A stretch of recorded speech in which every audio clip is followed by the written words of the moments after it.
Hey everybody, this is Blake out here in Las Vegas, the city that never sleeps, entertainment capital of the world. Back to you with another episode of the Community Hour, the Customer Success Edition.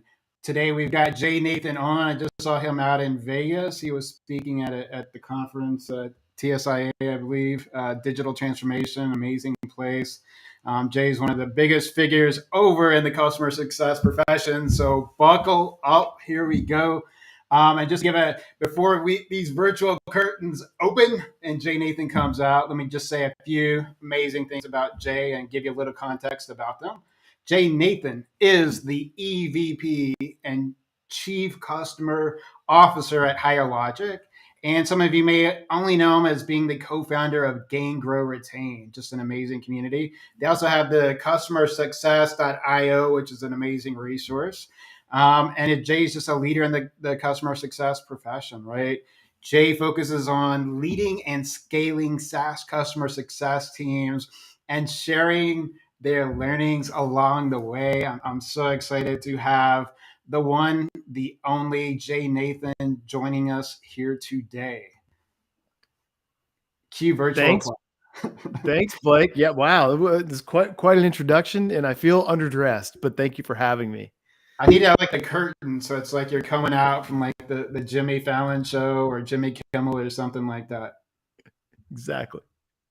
All right, and I'll look on chat if you've got any questions, things like that. Lori, you work in customer success, be sure to use our chat. We've got this going across multiple things, social media stuff, including Jay's LinkedIn. So you can jump over to the chat and we will be glad to answer any questions along the way. But I just kind of wanted to get right into it for the world of customer success for this year, 2022. We're December 1st. Where did this year go to? And we're on the horizon for next year. What are the trends? Someone says, hey, Jay, what's going on in the land and world and customer success that I need to know? So there are a few things. And then what do you kind of see in your crystal ball for 2023? Crystal ball. Wow. Well, yeah. Thanks for having me, Blake. It's great to be here and do this finally. It was nice to meet you in person as well in Vegas, and you're living up to the glamour there with the gold jacket. But the big theme that I'm seeing in customer success is scale for 2023. The economy is changing. Tech is probably in one of the more challenging situations that the industry has been in a decade and a half. And folks are really looking at how to scale their customer success programs in the coming year.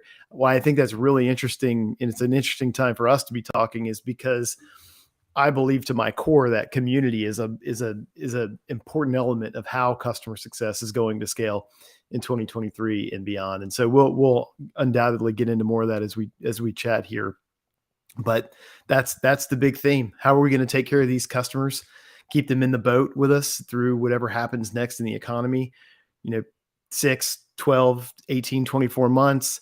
So we come out on the other end stronger as a business.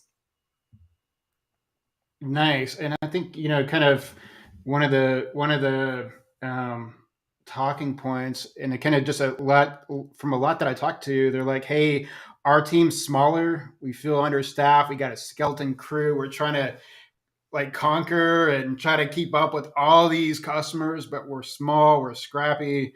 But how do we, and it's kind of like they have this feeling like they're always fighting uphill. So what tips or advice do you generally have to teams that just feel like they don't have enough headcount and way too many customers? What does kind of success look like for that type of customer success team, right? Yeah. Well, prioritization is something we all have to do, whether it's our own personal work or the work that our companies do on behalf of our customers with our customers. And so one of the ways that we always think about that in the customer success land is segmentation, really thinking about what are the groupings of your customers that need different types and different levels of attention, and building segmentation around them. So we often, we think about go-to-market. We often think about enterprise or mid-market or SMB customers. Maybe there's some attributes of the businesses that you work with that put them in one category or the other, their annual revenue, the number of employees they might have. The amount that they spend with you is a common way that customer success teams will segment their customer bases. But I think it's a combination of those things that you do to sort of segment and prioritize how you work with customers. Then there are the things that are more what I would call psychographic. Like, what does a customer actually need in terms of engagement and touch from your business, in terms of how you support them and enable them on the products that they use, in the way that you engage with them to measure the value that they're getting and the outcomes that they're seeing as a result of using your product and partnering with your company. So for all of us, it comes down to prioritization and figuring out who we're going to engage with and why. Where are there retention opportunities to be had? Where are there expansion opportunities to be had? This economy is really weird. There are, I just read this morning that there are still like 4.5 million fewer applicants for than jobs open in North America. What does that even mean, right? So there are certainly opportunities out there. Well, the economy is going to keep moving. B2B is going to keep moving. And so we need to be thinking about not cutting or reducing the amount of work we do, but think about how we make it more effective with our customers. How do we make them more successful? How do we invest in the right ways with them so that we can actually deliver at scale and they can get the benefits that they need to keep trucking along, because I think they're going to be with us if we take good care of them and prioritize the right kinds of activities to keep them in the fold. So prioritization, that's it, man. Nice. And while I have you here today, I'd be like, I would hate myself if I didn't ask, do you have any sort of favorite customer success stories, like somewhere where you lost somebody and you got a win back, anything like that jumps out that you want to share? One of my favorite customer success stories is actually exactly what you just said. I was with a company, this is probably back in 2015, and we had a customer leave us for a competitor. And, the typical thing, they had been a longtime customer, an advocate of ours. They were competing with us on cost. Our competitor was competing with us on cost, and our customer just went for it. But we treated them really well on the way out the door. We gave them white glove service on the way out, just like we had the whole time they were a customer. And they ended up coming back to us like 3 months later when it didn't work out with the new vendor. So that's a huge win, right? I mean, that kind of story is just the example you want to see.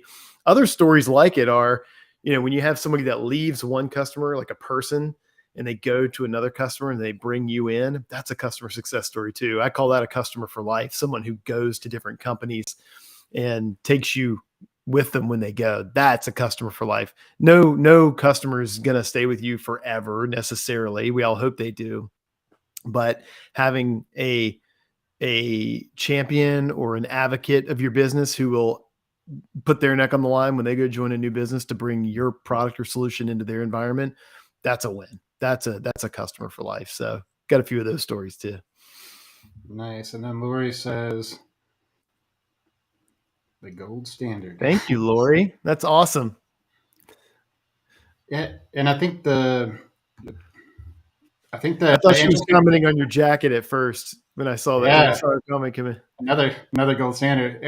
And I think the interesting point that you made, just not only for like customer success teams, community teams, something that I also preach is when you have advocates or like your power users, super users, or community members, when they leave or exit, there's a variety of reasons to do it, right? It doesn't necessarily mean that they don't have they're dissatisfied or mad or things like this, but it's like sometimes people get very upset right about it, and so the service isn't as good when they exit, right?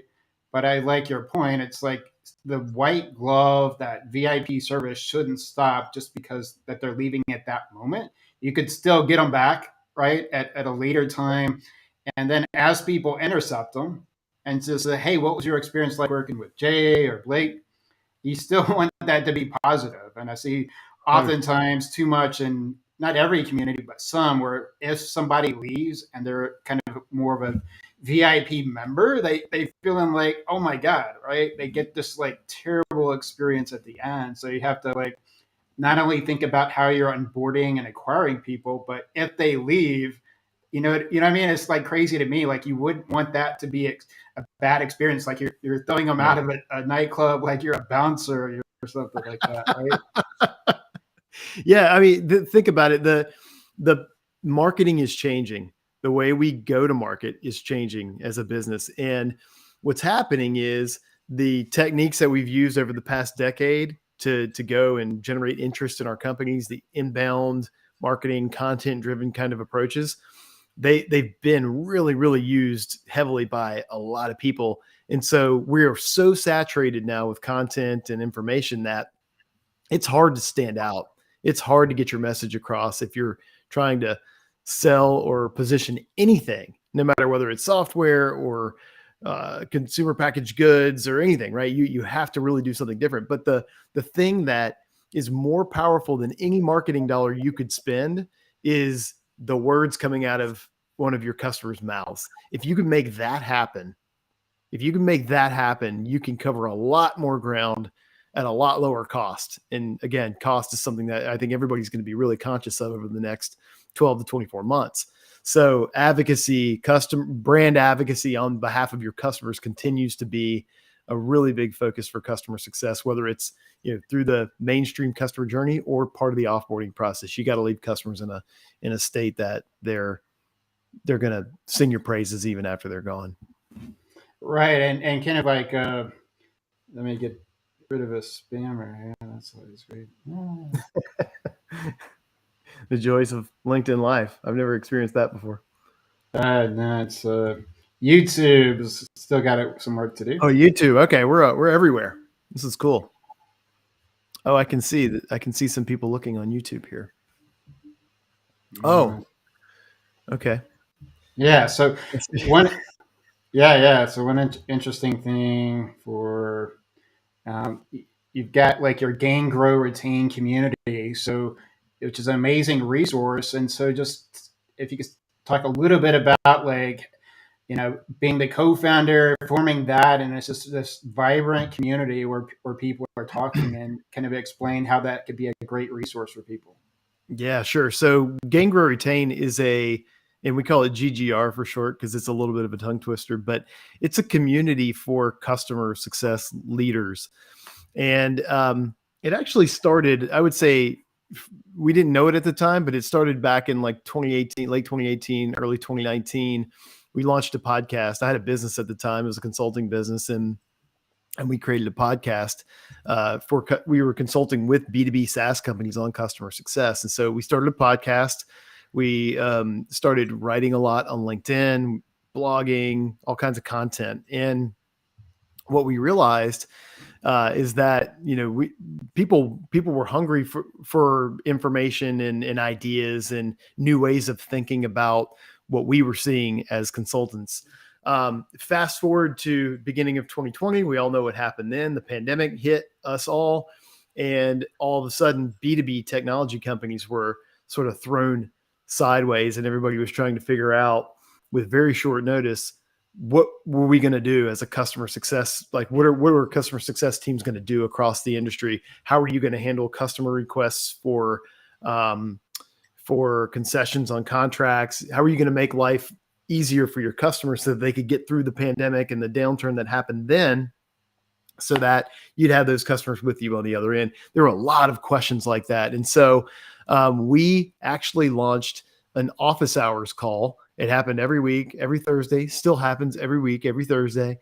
And we basically said, hey, it's an open call. It's going to be an open Zoom forum. We're going to have some leaders on the call, but everybody's welcome to talk, ask questions, offer their opinions. And the first week we did it, we had 30 people on the call. Then the next week we had 70 people on the call. Then we had 150 people on the call, and it just kept going and going and going. And then people said, hey, we really want to connect with the people on this call in between the calls too. And I had built communities before in my career for different developer communities, and been a part of other communities. And so that was a clear call for a community. And so we launched a community to go with it. We called the whole thing Gain, Grow, Retain. It still lives on to this day. We actually brought Gain, Grow, Retain to Higher Logic late in 2020. And And so it's now part of how we give back to the customer success and the B2B SaaS community. But it really was an organic thing, and it proved that, great content, great, bringing people together who are thought leaders, not us, but the people that we engaged with in the industry were really bright and they wanted to connect with one another. And it was just a fantastic experience. Today, the community has over 9,000 people in it worldwide, all over the world, literally. We have almost 19,000 people that are connected on LinkedIn in our profile page there. So we consider that part of our community as well. We put content out. We continue to try to lead the way in terms of the customer success industry and the practices and the trends that we're seeing in the market. So really exciting to be just a little small part of helping to get that off the ground. But one of the great thrills of my life in my career so far professionally. Nice. Well, congratulations on that. Thanks. That's Thank like deserves some applause, and for having that, and just kind of being at the right place at the right time as well. Yeah. Yeah. And it's amazing just to be able to connect so many people from all over. Just that it's in the remote work life world, it's kind of like you're looking for peers and other people, and so it's a little bit more decentralized now. So centralizations like that are Yeah. amazing, where you can find your peers, things like that. And how do you sort of differentiate that between your customer success, your kind of newer effort, Yeah. at least to me, your customer success.io site? Yeah. So customersuccess.io is a website that I created, really to house a lot of writing that I've done over the past 4-5 years or so.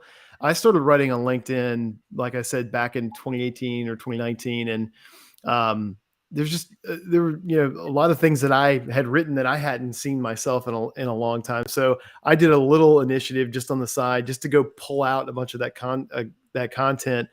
I actually hired somebody on Fiverr to go pull all of my old posts, put them into this site. I run it on a little site called Ghost, or a platform called Ghost, and just put it all there, tag it, categorize it by customer journey stage, by whether it's customer success working with product or finance or sales or services, just to sort of organize my thoughts in a way that I thought would be fun and maybe interesting to people. So if you like that kind of thing, check it out. I write a weekly newsletter there now, and it's just some top of mind thought that I've had throughout the week, a few interesting links and podcasts and pieces of content that I've touched throughout the week, and keep it pretty simple. So I like to write, and I want to, it's a good way for me to now having a newsletter to make sure that I'm being consistent about it on a weekly basis and delivering on that for the people who've signed up. So pretty simple, but just a little side hustle, little side project. I wouldn't even Nice. call it a hustle. Yeah, nice. And one of the ones you had was kind of interesting to me. It was service and hospitality. Are they the same thing? Yeah, that's right. That was just this weekend, and I read a book called Setting the Table by Danny Meyer, who's the founder of Shake Shack. Really innovative leader, but his whole mantra is, service is one thing. Service is just an expectation, right? We'll put it in SaaS terms, right? When you bring on a new customer, you have to onboard them, you have to train them, you have to provision their site, you have to help them with a little change management. That's all service. But how you do that is so important. It's those special little touches that you add. It's the fact that you have a community to engage your customers in, versus and letting them connect with one another versus not. That's hospitality, right? It's thinking beyond the immediate task that has to be done with the customer. And so Danny Meyer and his team have a mantra that not even a mantra. It's actually how they interview people to join their business, whether they're a server or a manager or an executive.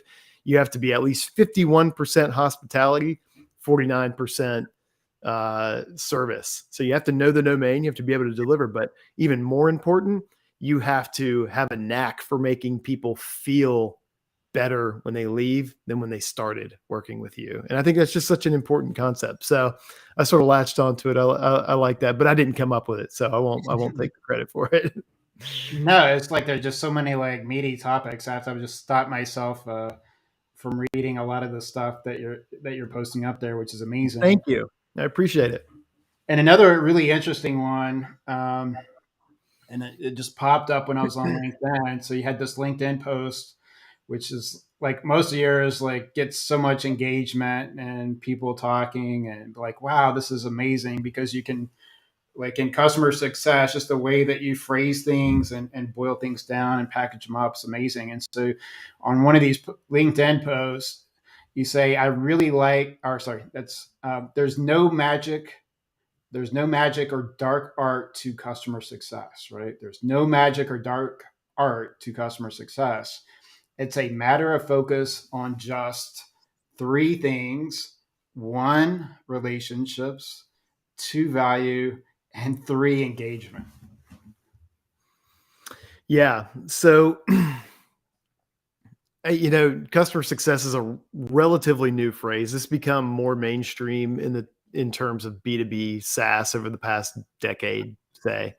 But so you with a newer discipline and a newer set of terminology, you have a lot of people in the space, executives, founders, otherwise, who are like, this feels like something I've never seen before. I don't know what it is. Like, I need to understand like what this dark art of customer success is. And I guess my point is, it's actually not, right. It's not something that's radically different from probably what we had been doing for decades prior to when there was something called customer success. But it's really you building relationships with your customers, yes, by delivering good service, but also being hospitable, to go back to the other example you just shared, and doing that at scale, right? Community is a way we do that at scale.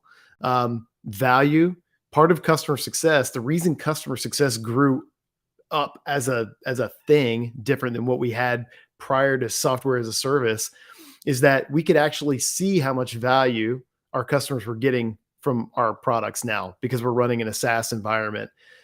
So usage and utilization and which features customers were using, how they're using it, how often they were using it, how many people were using it, can sort of be used as a proxy for value in a lot of cases. Different companies have different ways of looking at that. But it's a customer success manager's job to make sure that the customer is getting value. And why is that? That's because the customer is subscribing to us now. They're not paying for everything up front like they used to do when we bought software. We used to buy software like we buy a bar of soap or a car, right? You pay for it all up front and you get the value out of it over time, depending on your ability to do that. Well, now the playing field is a little more balanced, right? I'm subscribing to you. So maybe I'm paying you annually, maybe I'm paying you quarterly, maybe I'm paying you monthly. And for me to keep paying you, I got to be seeing the value out of the product. So it's a customer success manager's job to help ensure that the customer is seeing that. And then number three, engagement. I think that's the quintessential essence of community, is keeping people engaged with the product, with the brand, with the people, the ecosystem. Are they getting the training they need? Are they getting the best practices? Are they learning from their peers? So it's really, are we giving them more than just a product, right? It's really more than just a product. It's giving them an experience and giving them a chance to get better as a professional in whatever kind of work that they do, that we sell a product that supports that kind of work. So, it's easy to overcomplicate things. And over time, customer success has gotten more complicated. It started with, just the ability to see the data and then act on it proactively instead of wait for the customer to tell us they had a problem, right? Now it's renewals, it's account management, it's relationship management, it's, we lump support and service into that at times, education, training. It could be overly complicated, but all those things you have to do for customers. But customer success is just making sure that they're getting the value and they're engaged with your brand. So that's the essence of that one. Nice. And we had in chat, Jeremy says, I agree. So there you go. Thanks, Jeremy. Nice. And one of the kind of things you have on your site, I noticed you didn't have community yet, but you have a lot of topics and discussion around cross-department collaboration for customer success with different teams.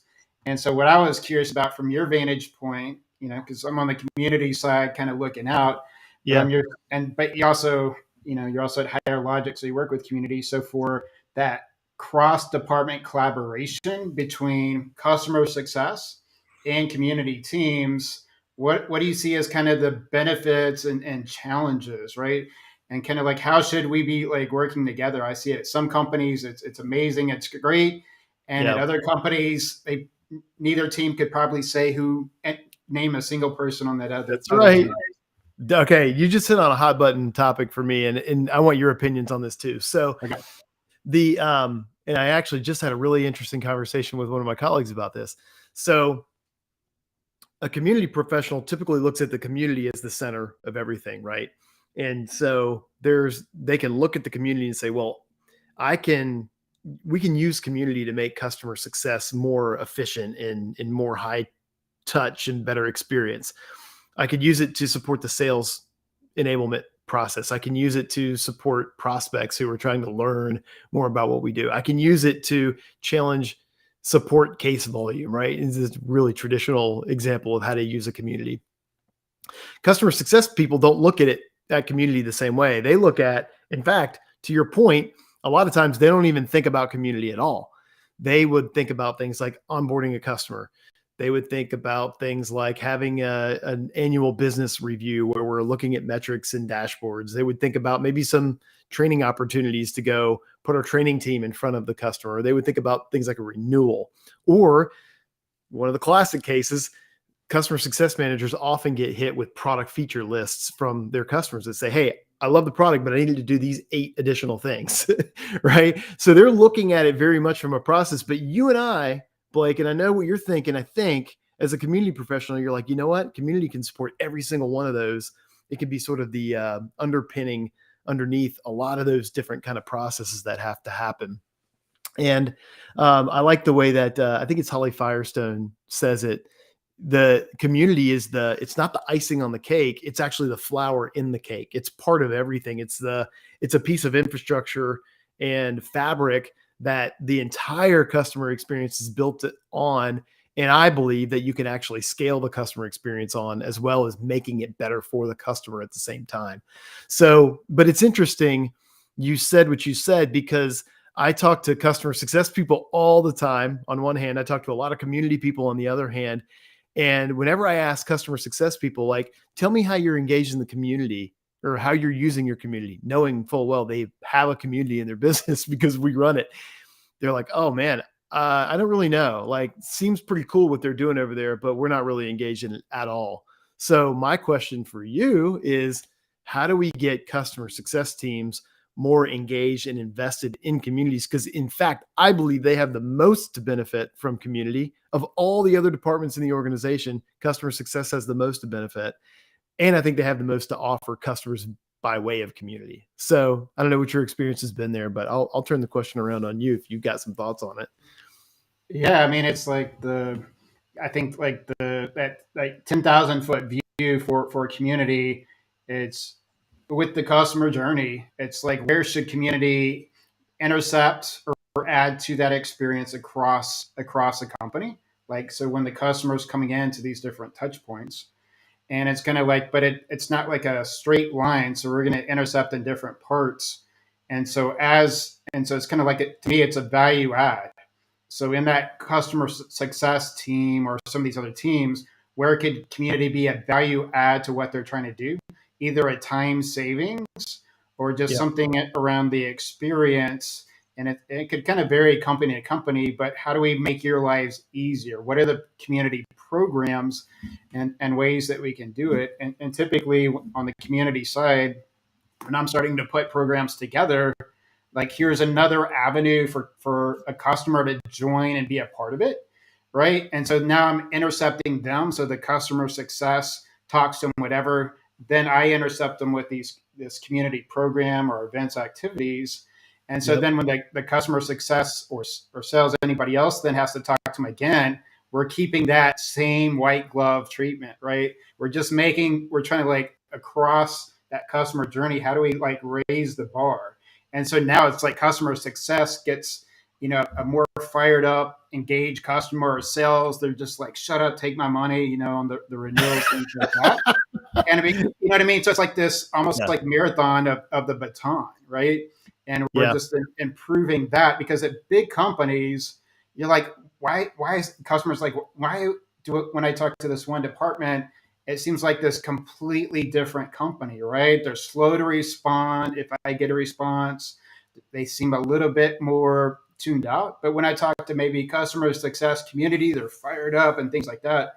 And so I just love just in every company's unique is where can community be a value add to the experience and what makes sense. And also if we're going to do something just to make sure that we can scale or really do that experience, right? Because Yeah. sometimes you'll see it a company will do like thousands of forums and like two of them are supported. And so if we're going to do it, it's like, what's the criteria so that it's always looking good? And then what's our short term plan for what we'll do for like the next 3 months?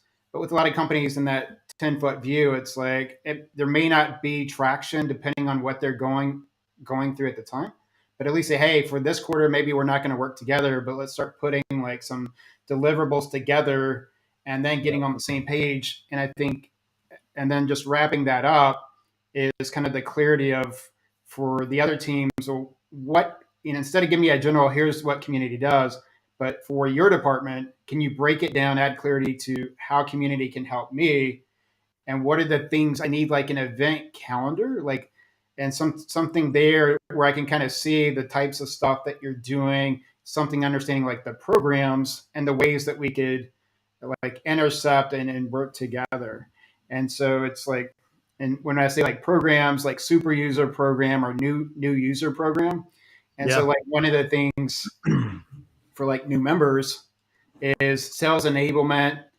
They get on, the customer's great. This tool does everything. And they get dropped off in Grand Central Station. You hear the wheels up burning. The customer's looking around. Where is everybody? Right now, they're on the community. They're like, how do I use this tool?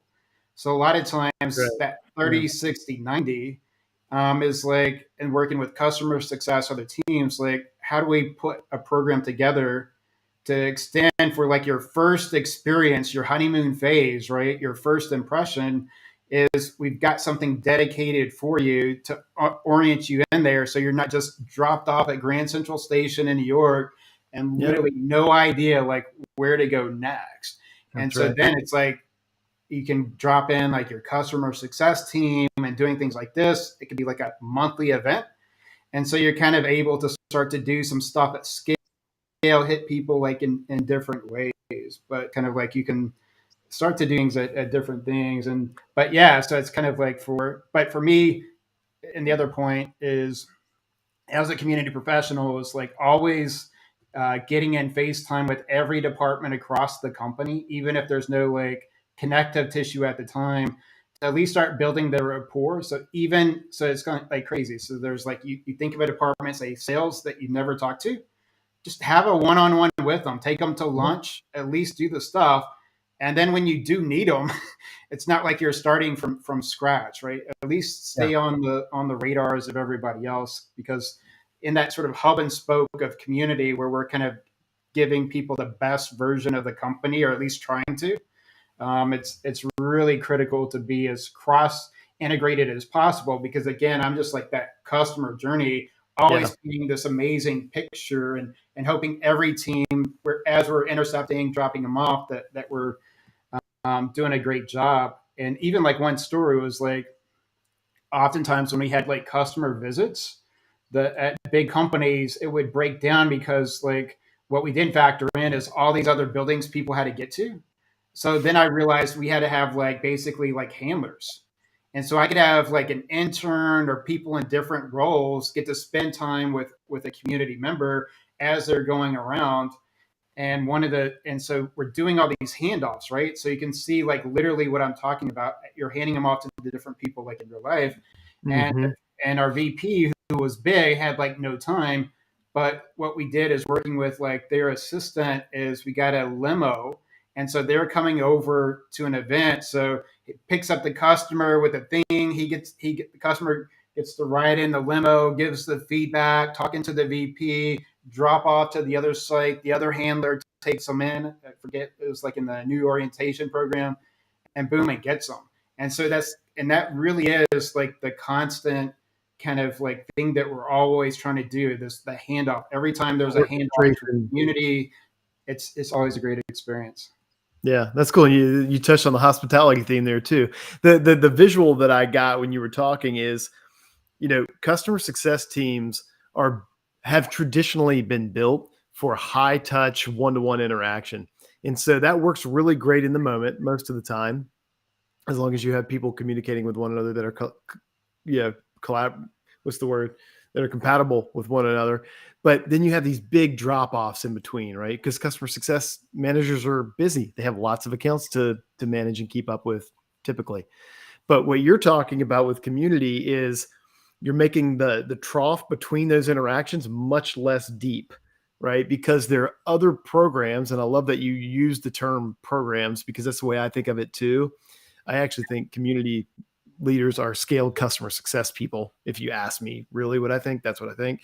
But you're making that trough less deep because you've got ways to engage the customer in between those interpersonal interactions, which are always going to be there, right? You will always need a customer success manager to go drive very specific things. But the problem comes in, just to not pick on, but dig into your experience a little bit or your example a little bit more.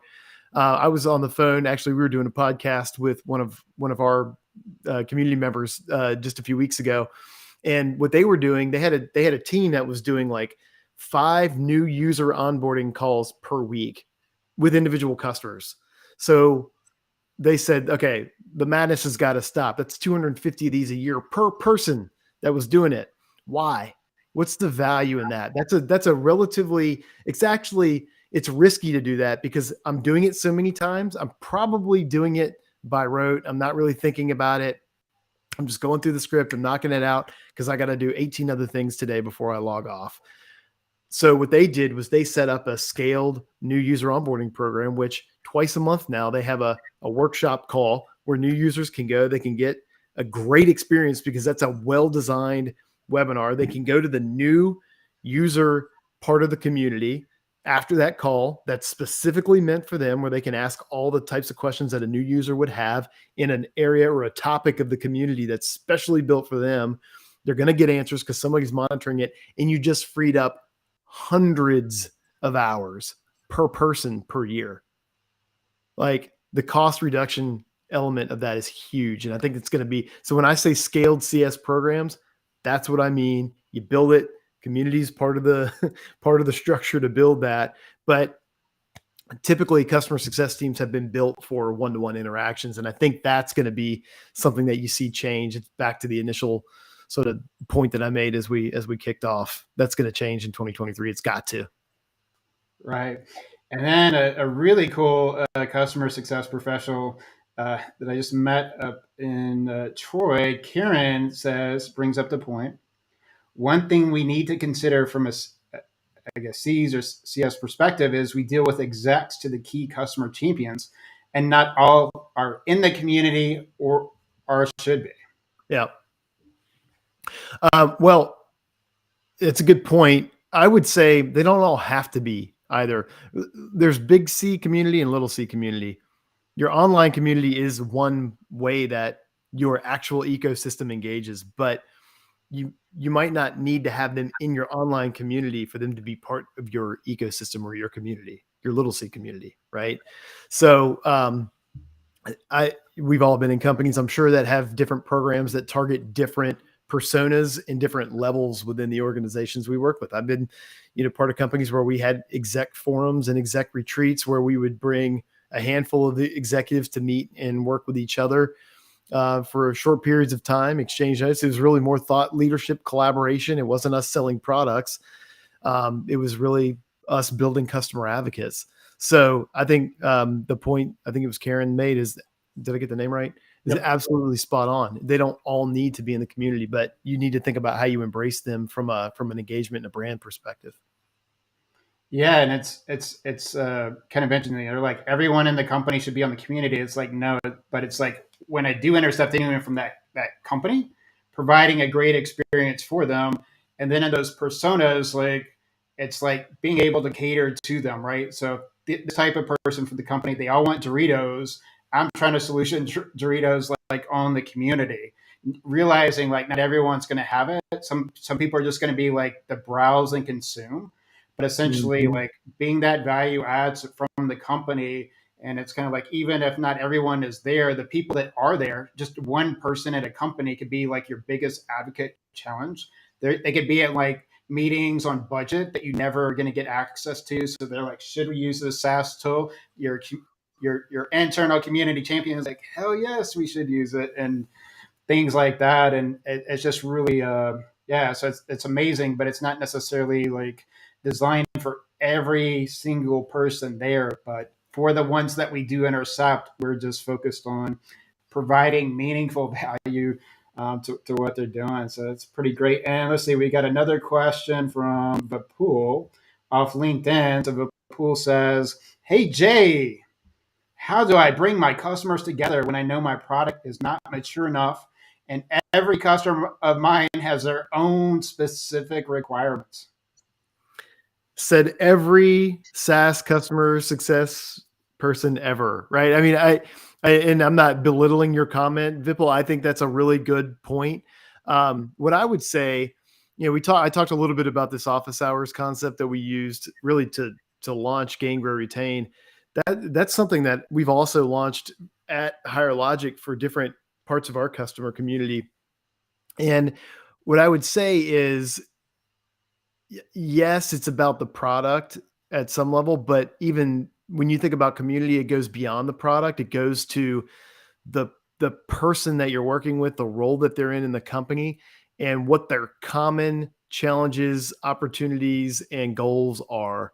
And if you can bring them together around those topics, I mean, think about it. For Gain, Grow, Retain, there was no product, right? The product, it was just a domain. It was sort of an industry best practices kind of community for customer success folks. So what are the common problems that your customers are trying to solve, regardless of how? Because the solution to their problems is probably not 100% in your product anyway. So what are the things that they're doing outside of the product? Can you bring them together to share notes on a specific topic? A really good example of this is, we in the Gain, Grow, Retain community. I mean, again, customer success onboarding is it's a sort of a pillar of the customer journey, right? It's one of those phases that everybody understands because every new customer has to come on. And there are best practices for onboarding customers in a low touch way. And then there are best practices for onboarding customers in a high touch way. We could bring a group of people together around that tomorrow, and there'd be tons of stuff to talk about in terms of how you go do customer onboarding for high touch or low touch scenarios. So I would sort of ask the question, for your domain, the type of customers that you serve, what are those common challenges that they're or those common processes that they work in, inside or outside of your product? You'll build credibility, and um, you'll build advocates by speaking their language. You also learn by listening to their discussions, and it not being about your product, because then you'll understand what they're dealing with outside of your product that actually impacts the adoption and usage of your product. So that would be my super high level, but guidance on how to start thinking about that. All right. And I think one big thing I want to make sure we cover today is essentially what I would say is words of inspiration. So for the customer success profession, we may have somebody that watches this that just got into the profession or is thinking about it, right? And so they're just like, should I do this? Should I not? Or I started this. Now maybe I'm like, kind of like thinking, oh, I don't know if this is for me, right? I don't have the confidence yet. So for those new thinking about or just starting their careers in the customer success profession, what is that J inspiration, words of advice, talk that you would give them? Oh man. Um, I would say just be open to learning, and set some boundaries around what it is that you can do as one person and one individual, and learn how to communicate with other parts of the business. If you do read any of my stuff on LinkedIn, you see that I will commonly make comments like, Customer success isn't something that happens because of one person or a customer success manager. Customer success is really the result of a company defining a great product, taking it to market in a way that's understandable and clear, how we onboard the customer, how we support them if they have a problem. It's so many factors, right? And what you can be as a customer success manager is a conduit for the voice of the customer. And that doesn't mean escalating every single problem that you see. It means scanning across your customers, all of your assigned accounts, trying to understand what are the key barriers that are preventing them from being successful in aggregate, not one at a time, but in aggregate, and then communicating that to the right parts of the business in the right ways so that you can make progress on those things. That might be up through your management team. It might be, if you're in a smaller company and you're one of the few people in these roles, it might be going directly to product. But take data, take information that you've correlated and aggregated across a number of customers. It'll be much more meaningful to the people that you're trying to get to make changes to the product or the customer experience, so that they can actually understand the impact that the changes you're asking for will make. Nice. And then for this customer success leaders of 2022, soon to be 2023, what are some of the most important skills that they should have or be thinking of? Yeah, I'll go back to the scaling piece for a bit here too. And again, I think we've learned as an industry how to provide a high touch customer service, customer success experience for folks, and people know now like what a quarterly business review or an executive business review is, generally how to pull that off. They know how to drive renewals and have the right conversations and offer the right options there. What I think many customer success leaders need to learn going into next year is really how to think about the touch points at scale. Where can we offer something? Going back to my example of the new user onboarding, where can we offer a program that does two things? One, it improves the experience and it's additive to the experience for the customer so that they're more likely to have a renewal when it's time to renew or buy more from us. And at the same time, reduces the amount of time and burden on the customer teams. There's a lot of companies who are going to hold off on hiring new headcount for a little while or slow it down. And so your customer base may keep growing while your headcount is not growing as fast. And that happens as you scale anyway. So these are not just economic recession times kind of techniques. These are things that you need to be thinking about anyway as a customer success leader. So to me, I don't know, it's maybe I'm stuck on it right now because of where the economy is, but that is job number one in 2023, skill set number one to build in 2023. Nice. And then on the other side, for me, for community, a lot of us are thinking about like how do we showcase our value, right? And so if a Yeah. recession hits, nobody wants to be the department or team that are like, oh, we know we're like first to go, right? So but for a lot of community teams, some got like it have got it down, right? But it's still an evolving profession, even though the Mhm. community has been around. There's ones in the 80s, developer ones in the 90s, right? But the tools have definitely changed. You got amazing ones like Higher Logic now, but for us as kind of professionals, and kind of like in the way that you kind of see it, what are some of the ways that where we could showcase our value better ongoing? And doesn't have to be into the weeds of like specific metrics, but is there something that we should be Yeah. doing monthly, quarterly, or any other types of things that we're not doing or not doing well enough? Yeah. And this is we get this question all the time, certainly in our sales cycles, right? What is the ROI? How do I prove that I believe it in my heart, but that's not enough for an executive team and a CFO who are scrutinizing all of my spend right now and always. So there's really two ways to look at it. One is, how are we making the organization more efficient, taking cost out of the business? How are we doing more with less? So, the classic example of I think what communities have been used for in the past is, like we talked about earlier, it's support case deflection. Well, there's an obvious cost savings there. And if I can find a way to quantify that, and what I would caution people on there is don't let accuracy get in the way, or precision get in the way of directional accuracy on this.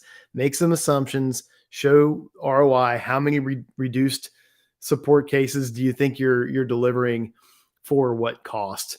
That's pretty simple. Actually, our friend Brian Oblinger has a nice presentation on his website that actually has that calculation there. You can go look at it. He makes it available to everybody. It's pretty simple and it's pretty easy to get buy-in on it. I think you can do the same exact type of calculation on customer success hours. How many times are customers coming to a customer success manager for additional training, for answers to a how-to kind of question or a process best practice question that, of course we want to provide a high touch experience where we can there, but how many times are we answering the same thing over and over? So if you can show a reduction in cost and effort, in the ability for a CSM to work with more customers, or a support rep to work with more customers on a dollar for dollar basis, that's one way to do it. The other way to do it is to try to correlate it to growth.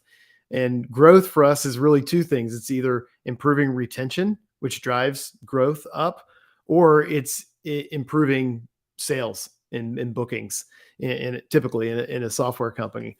And so that happens through, finding people or helping people find solutions that they didn't have, and generating interest in buying new things from other people in the community. And again, you get that psychological effect of a community member advocating for you versus you trying to tell your own story, right? That's really, really powerful, especially in upsell and expansion motions. On the retention side, it's, hey, like before we had the community, we were at 89% gross retention. After we had the community, we're now at 89.5% gross retention. And we can attribute that for a few reasons. Boom, boom, boom. Now, that might not seem like a lot, but a half point, a full point of change in gross retention for any subscription-based business is significant. It will materially improve the valuation of the business in most cases, outside of the weird time that we're in now. So that stuff should be taken seriously. The third thing I'd say is, and you hit on it earlier, Blake, integrate with other departments, serve their needs, be the sort of the foundational platform that they can use to get more done and to be more effective with their customer interactions. And then they begin being your internal advocates for community as well. And when you have sales and customer success and support talking about how valuable the community is to the job they have to do for customers, then I think you're much less likely to get thrown out with the bathwater if the CFO's got the red pen out and starting to cut things. Nice. And I think that's definitely amazing points. Definitely agree with all that. And it's the other interesting one for me is, like, I always had the story when I was at TI that there's this mile long highway.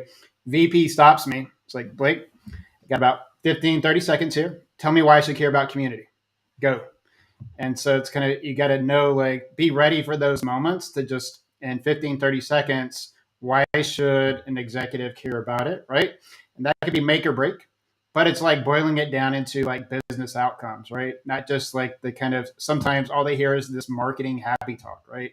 Which immediately they like will tune out on. So just think, if I get stopped, or if I got 15, 30 seconds to do something, how would I be like that Neil deGrasse Tyson kind of moment for me to break it down in a way that really kind of electrifies, but paints that picture for the business outcome. And, business outcome. Yes. Yeah.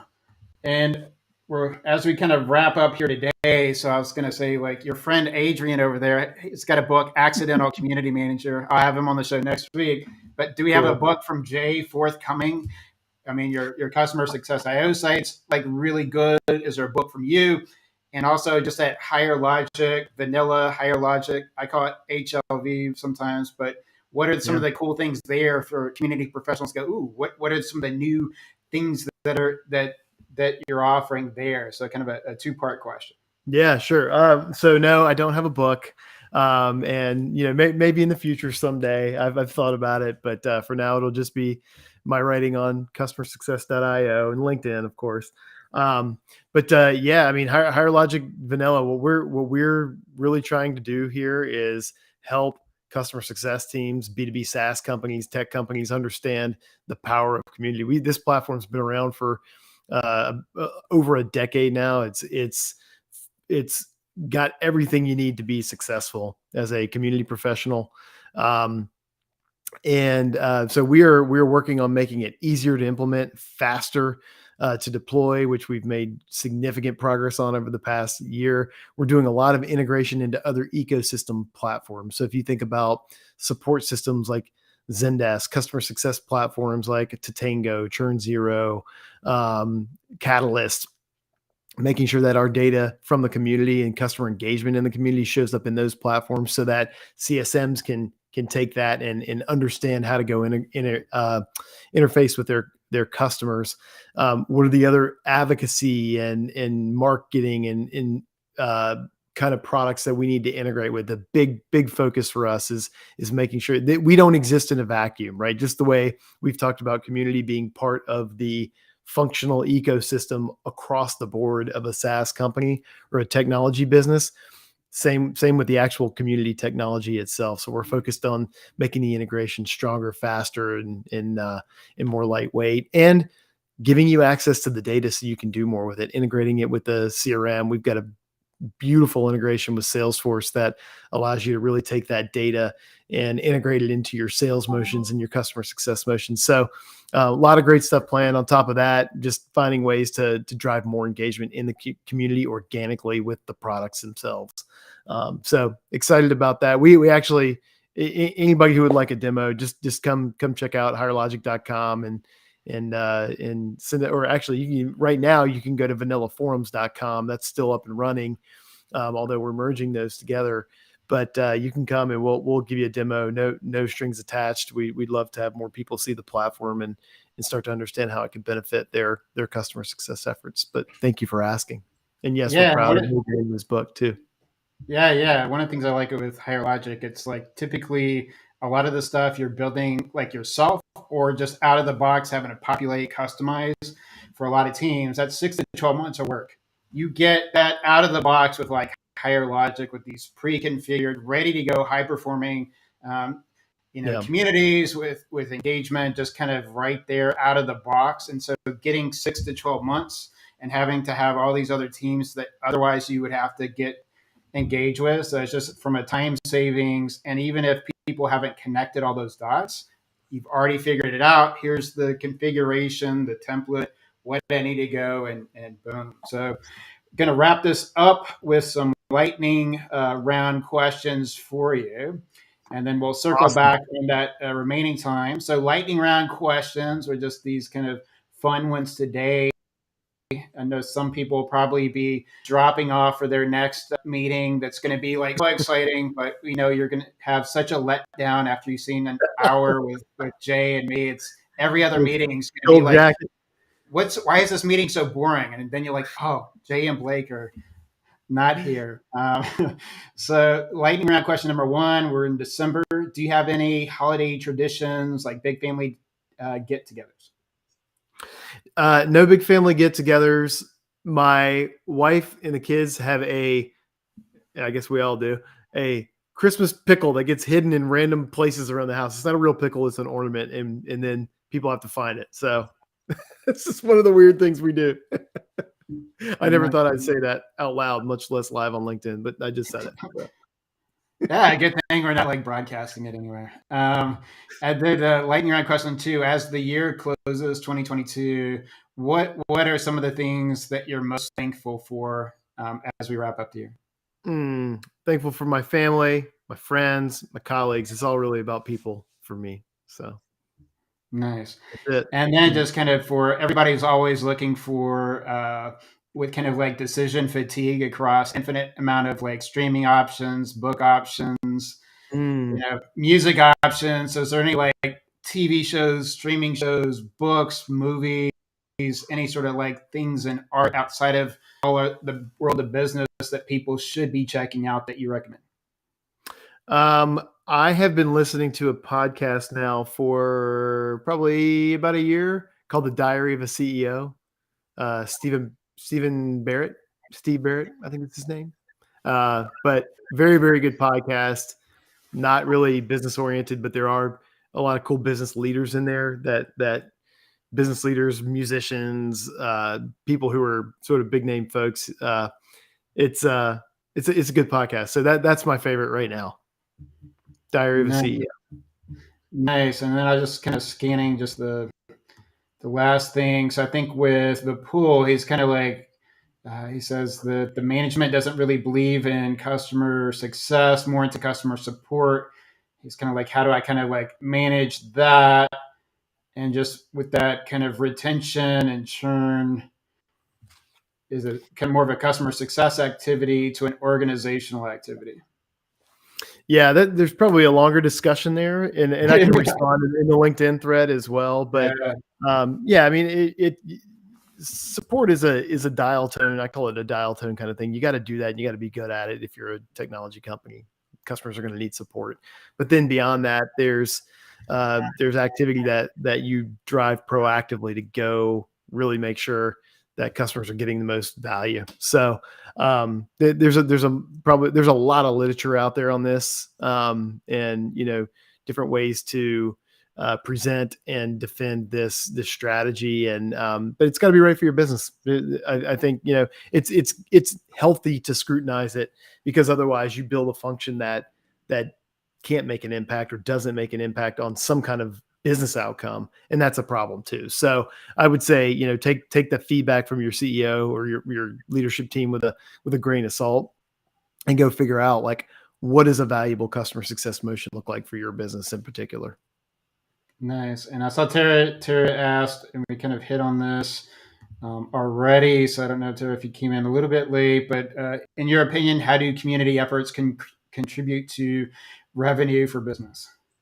Well, I mean, a couple ways. One is to drive gross and net retention, and net retention means inclusive of retaining customers and their revenue, and selling more back into them where you can add more value. So that's one piece of it. The other piece is just creating stronger advocates for your business. What we talked about at the very beginning was word of mouth is such a powerful thing, no matter what industry you're in, whether you're selling consumer packaged goods or whether you're selling software. And so if you can get people to really advocate on your behalf, which community is a really good tool to go drive that. It has an impact on revenue for certain. Now, proving that out is something that takes time and effort. But that's why you sort of start small with these things and you build, so you can show that over time. Awesome. Well, we are wrapping it up here today. Thanks for staying a little bit over. So thanks to the pool, Kieran, Lori, Tara, and everybody. I think we had Jeremy in there. So many people from around the world joined us here today. So we had people from the U.S. and other places as well. So that's pretty exciting. And just Jay, Nathan, so great to finally connect with you here as one of the kind of leaders out there, and kind of with the interesting intersection of community. So hopefully everybody will get to go check out Higher Logic, customersuccess.io, and Gain, Grow, Retain. And for both me and Jay, just wishing everyone a happy holiday if you don't hear from us. And you can always add Jay on LinkedIn if there's other questions that you want to ask or didn't feel comfortable doing that type of deal. But hopefully you got some value out of this today. So just really thanks for your time. Any closing thoughts from you, Jay? No. I think we hit a lot here. So happy holidays, everyone, and look forward to seeing you out in the community. Yeah. So Vipul has a good closing one. Customer success is the king. So thanks for that one, Vipul. And again, just catch you on the other side or somewhere else. And the journey continues, and don't be discouraged. The things that bring us adversity today just makes us stronger for tomorrow. So it's exciting and challenging, and a lot of us are going through it. So it's good to have communities and people like Jay and other people to make us feel sane and in these professions that we're working in, for sure. And hopefully one day he will write a book. And that's it for this episode of the Community Hour on the 1st of December. Thanks again, everyone.